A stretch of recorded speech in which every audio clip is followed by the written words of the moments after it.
With email marketing, it really is about consistency and value.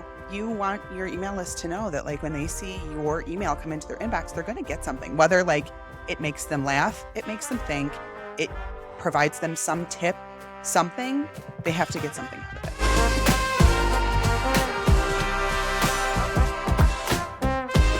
Welcome to the Process to Profit podcast, where we find out about key processes and productivity techniques that drive successful service-based businesses. Whether you're just starting out or looking to scale, join us as we uncover practical strategies to streamline your operations and help you make more money by boosting your profitability. Let's get started. My guest today is Katie Kastner. Katie is a content writer, marketing strategist, business owner, elder millennial mom, and your content cheerleader. With a background in sales, marketing, and education, Katie combines all three to create content for her clients that build brands and generate sales. She lives in the suburbs of Chicago, best city in the world, with a husband she's still obsessed with. Those are her words, not mine. Don't come at me. 2 kids who are such fantastic little weirdos, and a deeply neurotic golden retriever. Aren't they all neurotic? I think so. Katie, thank you so much for being here today. Thank you. I'm so excited to chat. Yes, and we were chatting a lot before we started recording because she, in her bio, said she was an elder millennial, and so we had to talk about what that meant, because I'm 86 and she's a little bit earlier than A that. little bit, so, just a few. Yeah. So, but Katie, why don't you kind of tell us a little bit more about who you are, who you help, all of those good things. That bio is a very clear overview of me, but I started off when I started my business as a freelance content writer. And that just was sort of born out of my natural love of writing. I've always been a writer. I had a blog back in the day when, being a blogger was like a real thing. I've always just written. And so around the time that I became a stay-at-home mom, I was like, well, what can I maybe do for myself and so I started freelance writing. That led into the marketing piece. My undergrad is in marketing and public relations. But I graduated with that degree in the early 2000s, and business marketing online, I learned none of that. It looks completely different than what I learned. So as I realized I really sort of missed that marketing stuff that I initially loved all those years ago, I became certified as a digital marketing strategist, and started working with clients to help them build out their marketing strategies.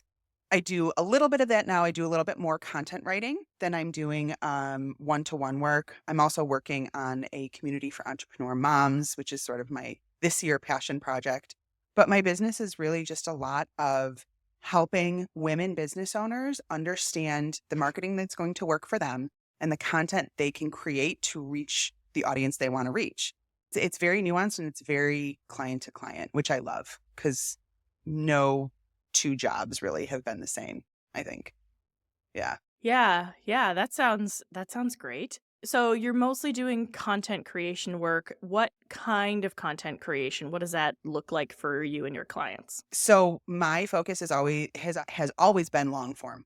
So I started off doing SEO blog writing, which I still do for several clients, and email writing and sales copy, landing page copy. I did a little bit of social media writing, did not enjoy it, not even a little bit. So I stopped because that's the beauty of entrepreneurship is you don't have to if you don't want to. And so right now my focus is content-wise is long form, which in my opinion is really foundational, really, really foundational. And especially at a time when it seems like social media is like your only option. It's that this foundational writing, especially like SEO blog content for a website that's going to be working for you in the background. I have a client who I wrote a blog for in 2021 that is still generating leads today. It's that sort of investment, long-term foundational stuff that I honestly think is the most beneficial for businesses. And I love email. I'm a big fan of email. So I love writing emails. It's very personal. You can have a lot more fun with emails than I think anything else. So yeah. Yeah, all the things that I hate about my Yeah. business. Writing is not my forte. So tell me a little bit more about the benefits of long form content, email marketing specifically for, I guess that's not necessarily long form, but tell me a Yeah. little bit more about the benefits of your exciting email marketing for businesses. So the thing that I find really interesting about email is that it still remains, even today, one of the highest ROI content formats that you can have. Even with the boom of social media, you know what I mean? Like, and it really speaks to the fact that you can get very personal in an email. You can speak very directly. And in my opinion, you can speak a little bit more honestly and vulnerably than I think people are comfortable to do, um, on social media.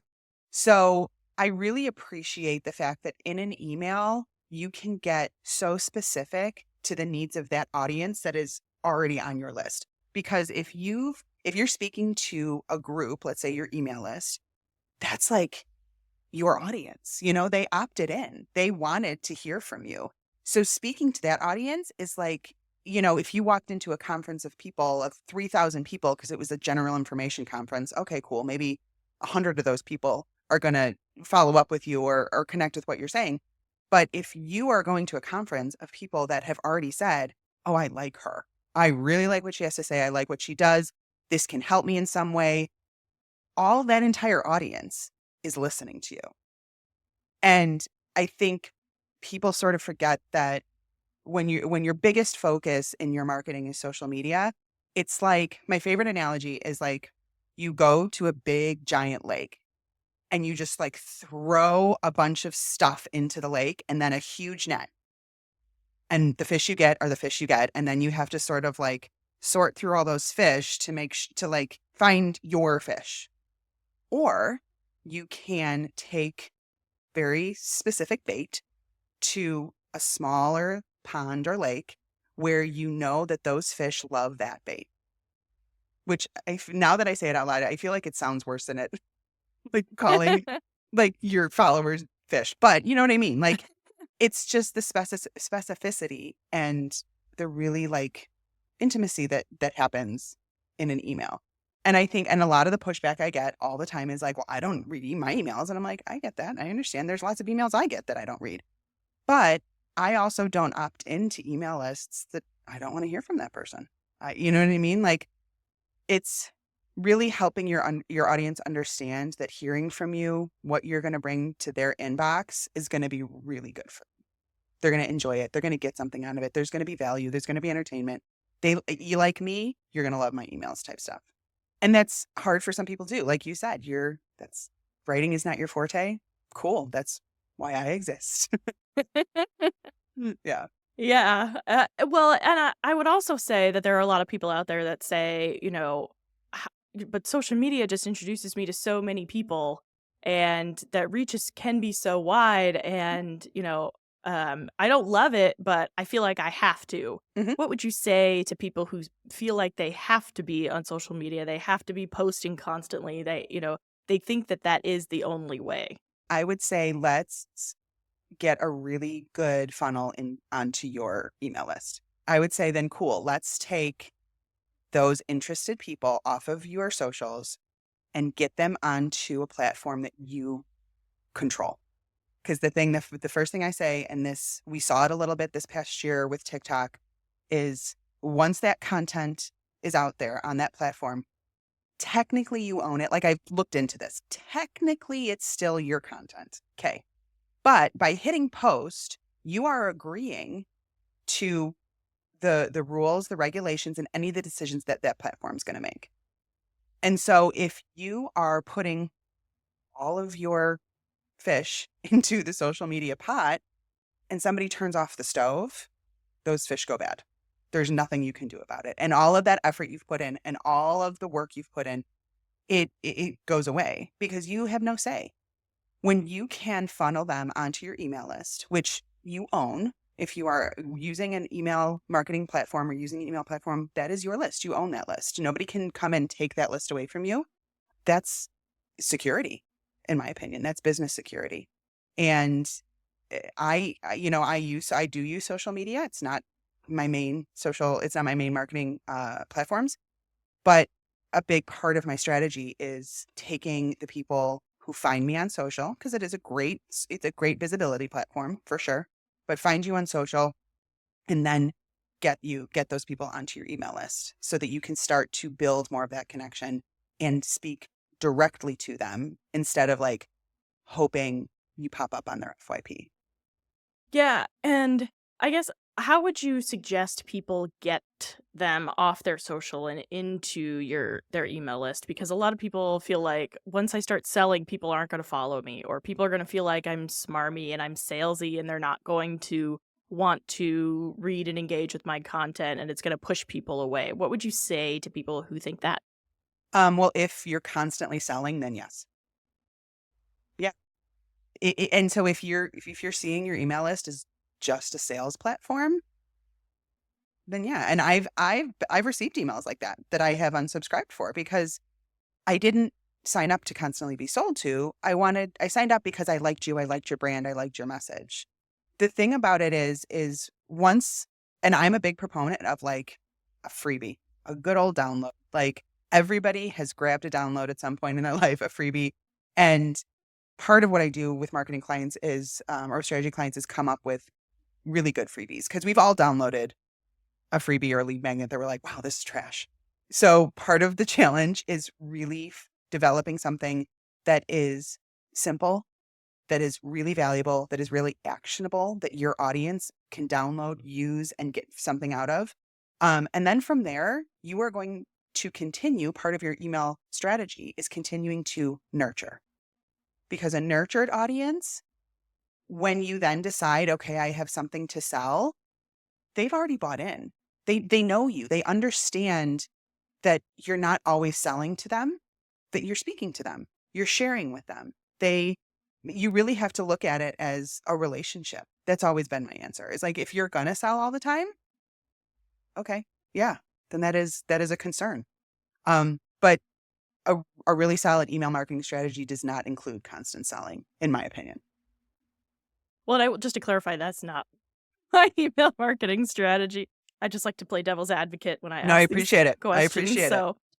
So you say nurture your email list. What does that actually look like? How frequently should we be emailing our email Mhm. list? What should we be saying when we're emailing our email list? Like, what does that actual nurturing look like?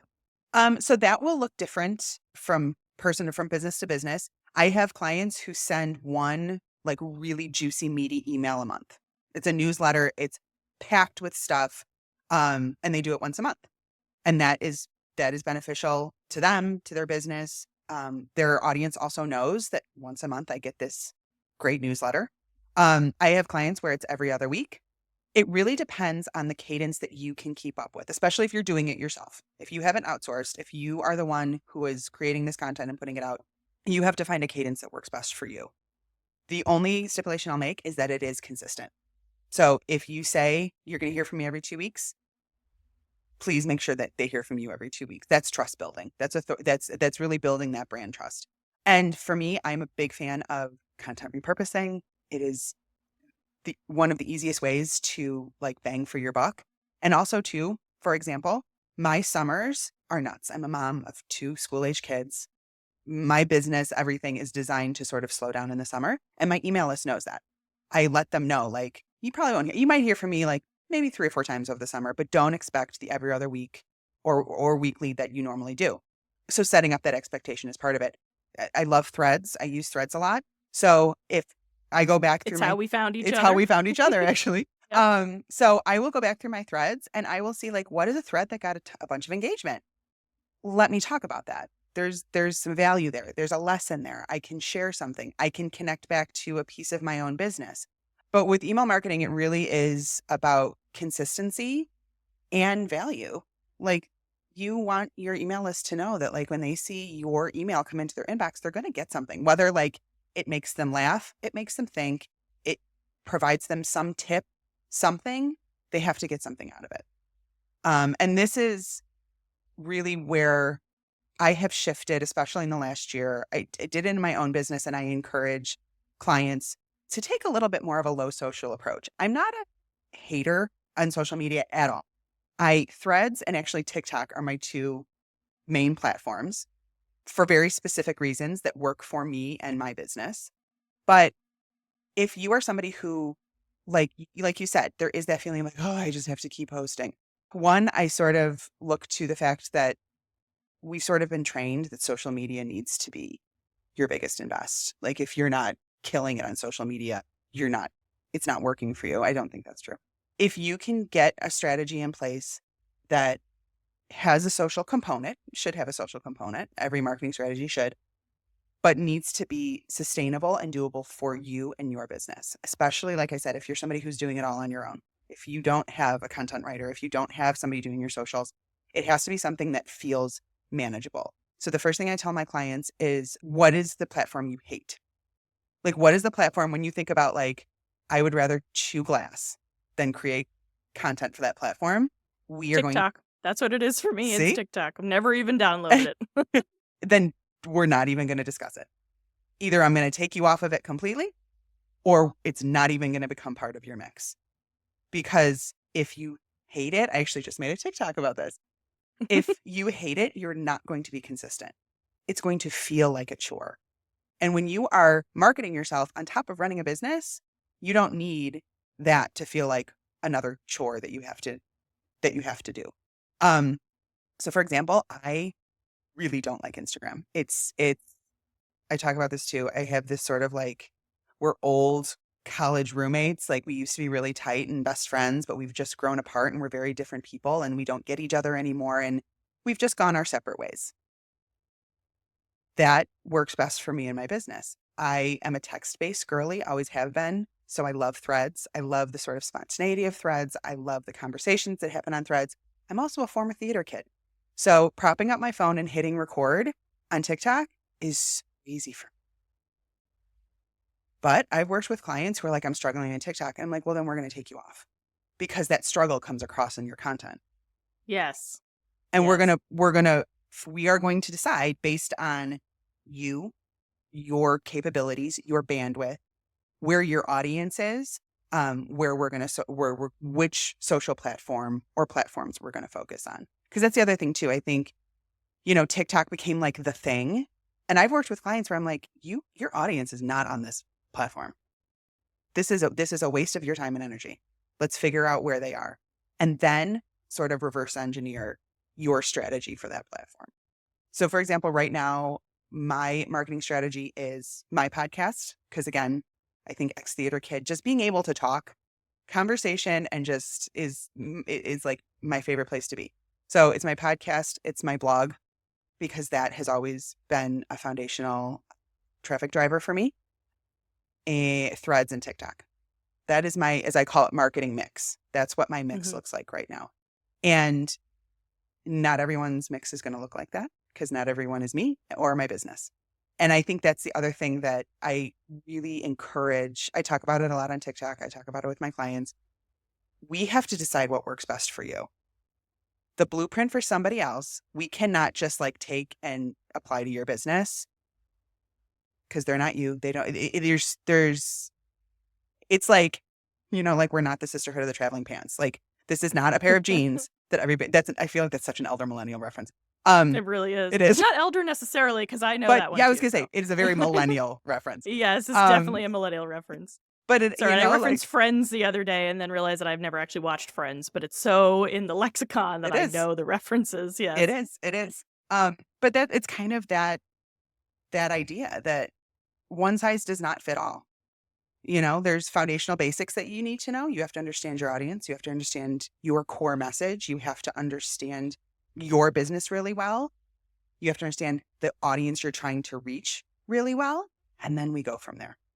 Yeah. So what I'm interested in hearing is your take on sort of how it all fits together, because you're talking about a low social media lift, but then getting people on your email list so that then you're really nurturing them there. So what does that look like in practice? Are you just doing, a post or two here on each of those socials, and really each post is sort of leading to a lead magnet that then drives them to your email list? Like, what does that look like? How does it all kind of work together in your ecosystem for your marketing? So it's there's strategy behind it. There's a plan to it. Less on threads, because I do, again, like the spontaneity of threads, of like having an idea and throwing it up there. But then there's also threads that are very strategic. They have a purpose. They are doing, there is an action, a CTA, as you can say, if you want to get all markety about it, that I want somebody to take. Same with TikTok. I talk about topics that either are going to drive people up to my freebies in my link, are going to drive them to learn more about the services I offer. And the other thing too for me, and this again is just for me, I need the flexibility to just like have a thought and say it. So you do get a lot of that on my TikTok too. There is a lot of sort of just like, I needed to talk about this, so I'm going to say this right now, mixed in with more strategic content. And you can do that. There's the thing about it is like, there doesn't have to be hard and fast rules to it. And it will evolve. I worked with a client last year who really wanted to make TikTok work for her, that she really wanted that to be her main platform.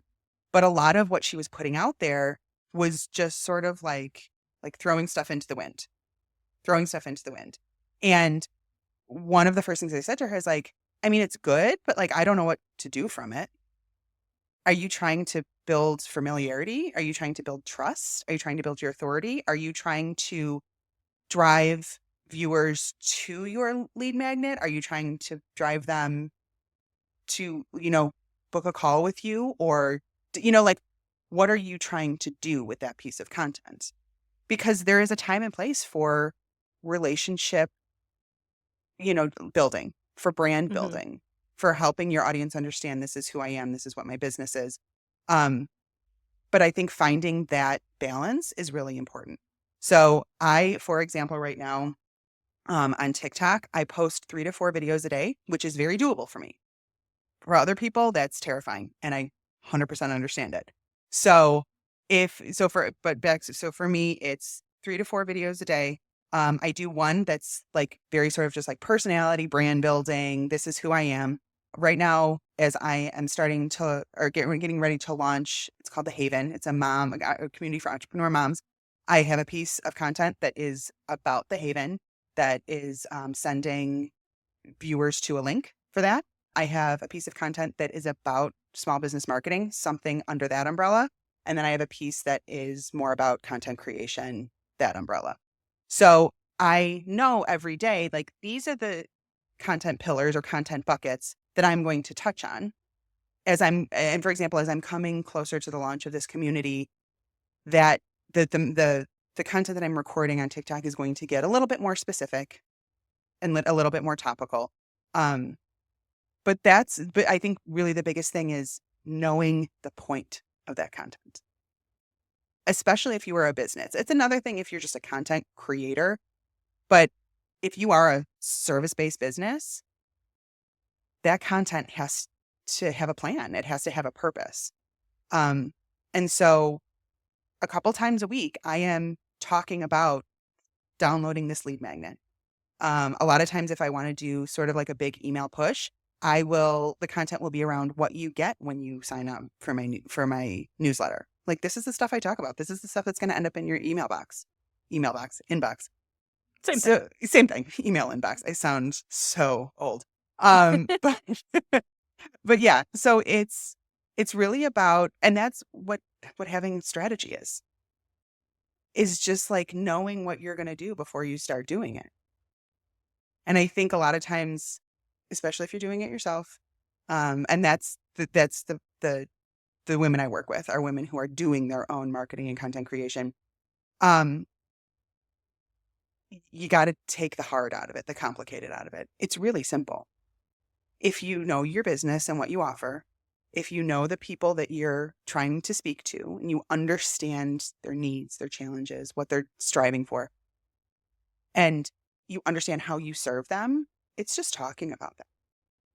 It's just showing them all the ways that they can connect with you, get value from you, help solve a problem or speak to a challenge or start some sort of transformation. We have severely overcomplicated marketing. Well, I was going to say, you make it sound so simple.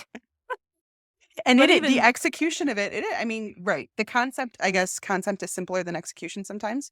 Yes. Yeah. Because you're saying this and I'm thinking, okay, so now rather than just repurposing content, because that's how I usually do my social media, is I have a longer form piece of content that I then repurpose onto shorter pieces on my different social medias, which for me is Instagram and LinkedIn, and then Threads is more spontaneous. Yeah. But I'm just like, my focus right now is just pushing them to watch the longer form content or experience the Mhm. longer form content. And there hasn't really been any sort of strategy beyond that.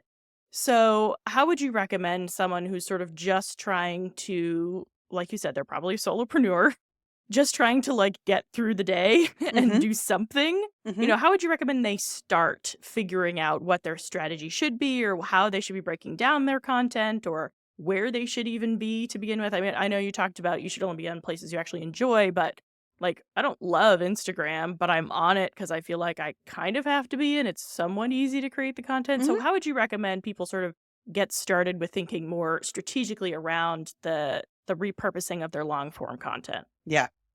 First, you need to know, I call them content buckets, content pillars. They're called all different kind of things. You have to know exactly what you're going to talk about, what your topics are, what you cover. And actually, I have a freebie around that, around setting up your content buckets. Because once you understand, okay, these are the three things that the three main topics that I talk about. And I do this with clients where we literally just brain dump. We have our three categories, three or four max for like if you're doing it on your own, max four pillars. We have our headings and then we just start writing topics down. Start there. If you're not quite sure where to go, start there. And then do a little bit of research into where your target audience is. For some people, I think because there's so many options, you really, I mean, for the most part, you can reach people unless your industry or what you do is so niche. There's an opportunity anywhere. So I always say start where you are the most comfortable. And content creation and marketing is a muscle, just like anything else, and it takes practice. And once you have that, okay, I know my pillars, I know my topics, I know what I'm going to talk about. I understand my client. I understand that dream client that I'm trying to reach. I understand what they are searching for, the challenges they have, all of that. I understand that. I understand how I address those things. Taking those three things and then just creating content where you are most comfortable to start. So you know, if you've been on Instagram forever, you understand the platform, you can start there. Start there. And maybe it's break up your days. Each day you cover a different topic. Create one piece of content on that one topic on Monday. And then on Tuesday, create one piece of content on that topic. And then just rotate through for a bit. Just rotate through. The thing about it too is I really encourage my clients to not cling so much to hard and fast plan because marketing is so much more an art than it is a science. And yes, you can have data, and I love data. I love some good data. But you're also dealing with humans. And there is nothing more fickle and unpredictable than a human.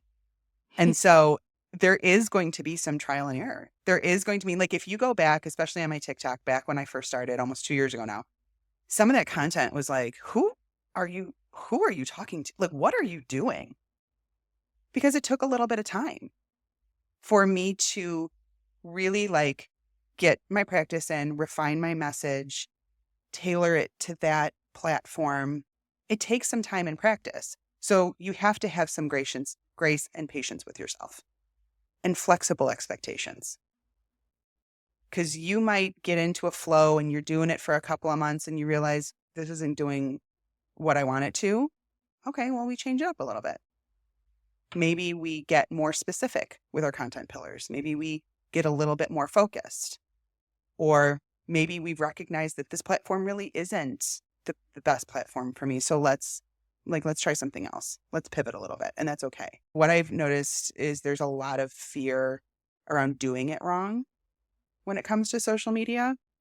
And systems. Um, I get that a lot. yes, yes. And at least what I will say with marketing is pretty hard to really do it wrong unless you're doing nothing or unless what you're putting out there has zero to do with your business, your brand, your goals, anything like that. I feel like that was such a long-winded answer to your It's question. okay. Well, and what I'm interested in is we've talked about a lot of different things already. We've talked about long form content and sort of the low social approach in your business, but then we also talked about your social media strategy and how it all fits Mhm. in. But what I guess I'm not really understanding is if you're talking about having a really intense strategy, and I guess you didn't use the word intense, I put that in your mouth, a really specific strategy around social, how is that a low lift approach? Or how can you make it a low lift approach and Mhm. still achieve the goals that you want of driving people to your email list so that then you can nurture them? Like, how do you balance that? I think it and again, this is business owner to business owner. For me, low social is 2 social platforms, TikTok and Threads. In addition, that's one piece of my strategy. In addition to podcasting and blog writing, um, my email is on there, and I'm also a huge fan of networking. I Mm. love in-person or virtual networking. I think that's such an untapped and powerful marketing strategy, and it absolutely is a marketing channel and a marketing strategy. So I see where I totally get where what you're saying, because like figuring out that social strategy feels like a lot. But once you sort of have it on lock and let's say, for example, your choice is to only do IG, you're just going to focus on Instagram. And we go back to that, choose a topic and do one post each day on that topic to get you going. If you sort of like zoom out, it's really, you're not spending a whole lot of time on social. It is a piece of a bigger puzzle. It all really just depends on how much of that puzzle you want to give to social. I have clients who I consider low social, but uh, if we're dividing up the pie, they do spend a lot of time on their social. Okay. I think you have to determine what's best for you. My interpretation of low social is sort of like the Gary Vee approach, which is be everywhere. Be on every platform, be visible on every single social media platform, YouTube, Facebook, Instagram. Like that to me is the most overwhelming thought ever. And I do marketing. Well, Gary So Vee also probably has a giant team that does that it is the for other him. thing. That is the other thing that is not talked about enough is you hear these people are like, you got to be on cross platform, blah, blah, blah. I'm just me. What I can do is like post 2 videos a day and write a blog post a week and record a podcast episode and attend a virtual networking. That's what I can do. And so for me, low social means sort of taking the massive importance off of social media because there are other options. I actually wrote a blog post a couple months ago, and I think there's like 17 or 18 other things that you can do besides social media to market your business. So for me, low social is still using the power of social media, getting that particular strategy sort of locked down so that you can diversify. Because really it's in response to this, you have to diversify. You can't put all of your eggs in the social media basket. And I want to encourage business owners to really figure out what works best for them and their audience and their business and design your marketing strategy around that. Because again, there is no one size fits all template, especially in entrepreneurship. If you're building a corporation, probably yes. With the team and with systems and everything else, probably yes. But when you're doing this on your own, it really has to work for you and your business and your brain and all of that. Yeah. And that's a lot of what I work with my clients on is like how does your brain work? Hmm. What systems make sense to you? How, which project management system works for how you think because they're not all the same and, marketing tactics are not all the same depending on how your brain Yeah. actually works. And I think, I think much more so lately we have come to the realization that not every business is the same and not every business Mm. owner is the same and we all need unique approaches to these Yeah. things and what the bigger names have been touting for years may not work for you and your Yeah. business. I'm not Gary Vee. I don't have a big 10-person Yeah. social media team, Exactly. so I can't do all of the things like he can. So, how has this approach been working for you and your business? Have you seen a difference in, either an increase or sort of the steady sort of incoming of your people on your email list for this doing this sort of more low lift social approach? And do you find that the people who are coming in are still good, high quality leads? They're still people who want to invest money. What does that look like? Um, so there's been a couple of benefits, I would say. Number one is my own mental health. When I really turned down the social piece of my whole strategy, everything felt a little bit more manageable. And when it felt more manageable, it was just easier for me to get it done. I am a business owner, but I'm also a full-time mom of school-age kids. It's not like my kids are grown and gone. So there's a lot I have to balance in general. And so I realized that the amount of energy and brain power and time that I was spending, I was not seeing an ROI on that at all. So to answer your question, it's remained pretty steady. There's actually was an uptick with threads, which was great. And I'm also seeing a boost on my website as I'm getting back into a regular blogging cadence. A really good boost on my website. And also as I have taken a lot of other socials away and really I guess you could say TikTok is my biggest social. The content there has gotten better because I'm only really focused and creating for that.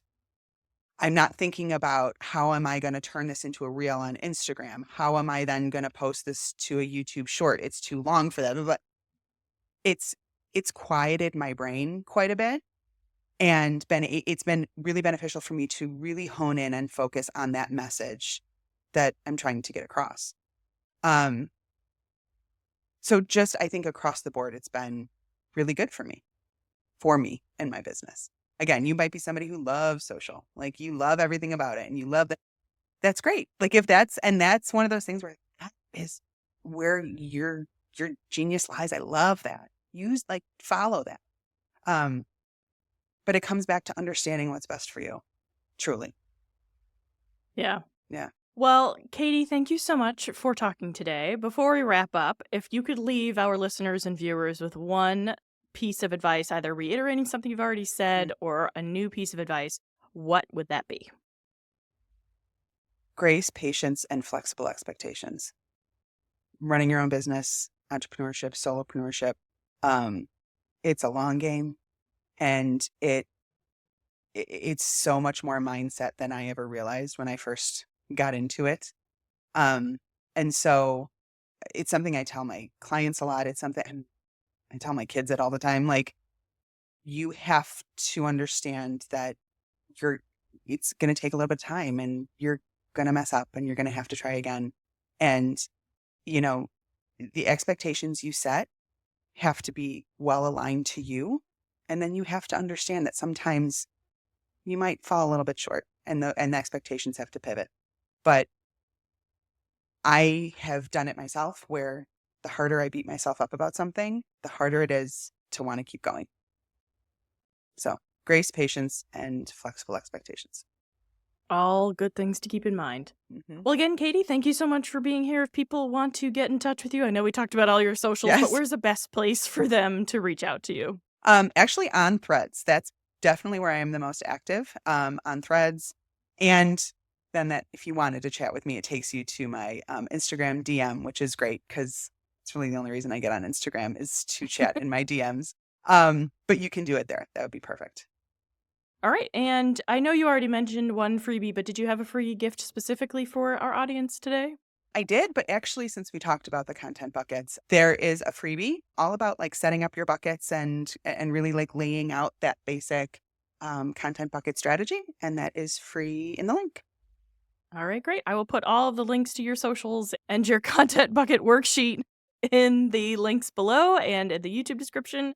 And thank you so much for being here. Thank you, Lauren. All right, everyone, and thank you for listening and joining. If you enjoyed our talk today, please rate and review. I will talk to you again soon. Bye.